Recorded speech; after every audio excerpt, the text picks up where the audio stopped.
Hello everyone, હું H K Barad cooking ચેનલમાંથી બોલું છું. આજે આપણે બનાવીશું ચીઝ પનીર ગોટાળો. પનીર કટિંગ કરીને તૈયાર રાખ્યું છે. ક્રીમ પણ બનાવી દીધી છે. મલાઈ વાટકીમાં છે. ટામેટાં, લીલું લસણ, ડુંગળી, મરચાં, ધાણા અને લસણનો જે આગળનો ભાગ હોય છે તે કટિંગ કરીને અલગથી રાખેલો છે. દૂધ,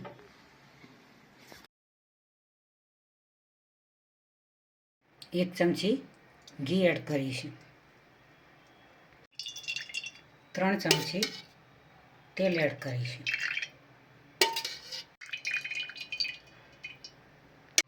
રાઈ, જીરું, ધાણા મસળીને અંદર એડ કરીશું. હિંગ એડ કરીશું.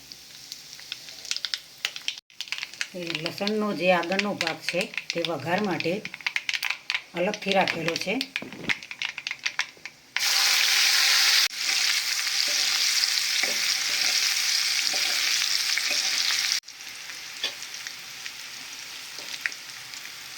લીલું મરચું એડ કરીશું. 2 મરચાં કટિંગ કર્યા છે. ડુંગળી 2 કટિંગ કરી છે. ડુંગળી એડ કરીશું.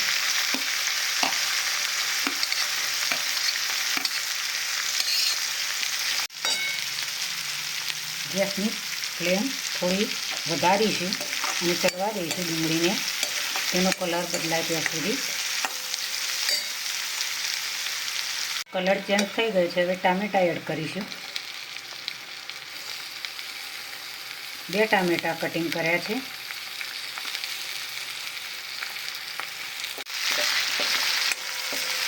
લીલું લસણ પણ અડધું એડ કરીશું.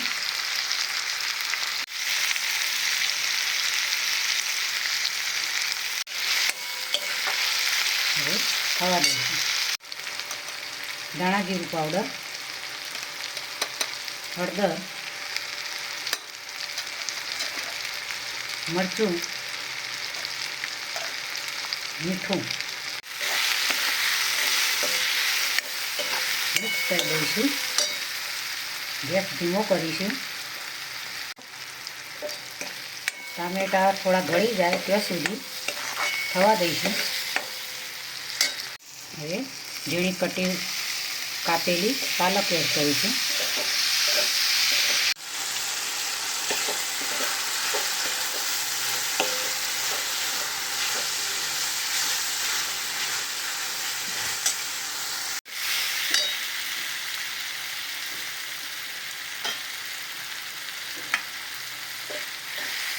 બસો ગ્રામ દૂધ એડ કરીશું.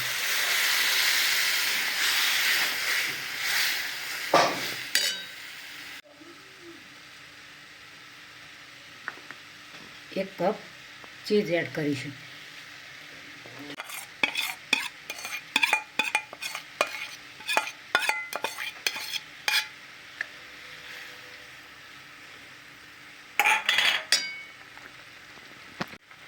એક કપ પનીર એડ કરીશું.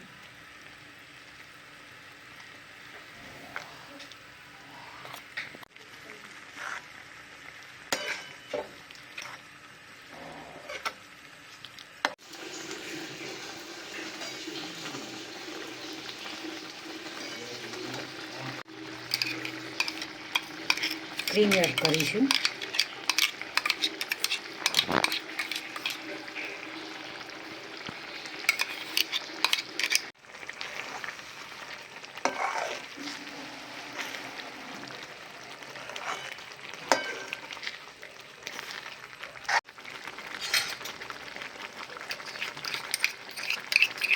મલાઈ એડ કરીશું. ગોટાળો તૈયાર થઈ રહ્યો છે. ગરમ મસાલો,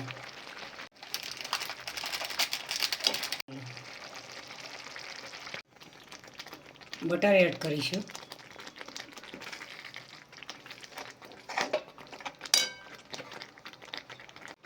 લીલું લસણ એડ કરીશું.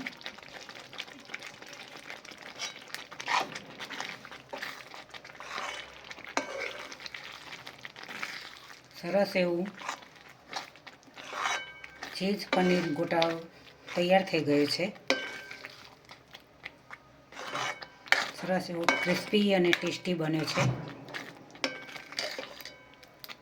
બજાર જ જેવો ડાબા સ્ટાઇલ પનીર ગોટાળો બનાવ્યો છે. બોલ. સરસ એવું ચીઝ પનીર ગોટાળો શાક તૈયાર થઈ ગયું છે.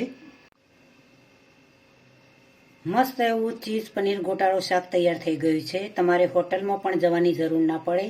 ઘરની ચીજોથી જ તમે ઘરે ચીઝ પનીર ગોટાળો હોટલ જેવું શાક ઘરે બનાવીને ખાઈ શકો છો. ખૂબ જ મજા આવશે ને ખૂબ જ ટેસ્ટ સારો લાગશે. હોટલ કરતાં પણ ખૂબ જ સરસ ટેસ્ટી બનશે. આરામથી તમે ઘરે ખાઈ શકશો. આ રીતે જોડે કટિંગ કરેલી ડુંગળી ને મરચાં અને બાજરીનો રોટલો.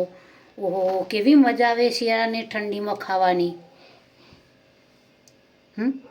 રેસીપી તમને જરૂરથી મારી ગમી હશે તો મારી ચેનલને સબસ્ક્રાઈબ કરજો.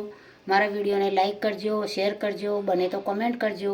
તમારા મિત્રો સુધી મારી રેસીપીને પહોંચતી કરજો.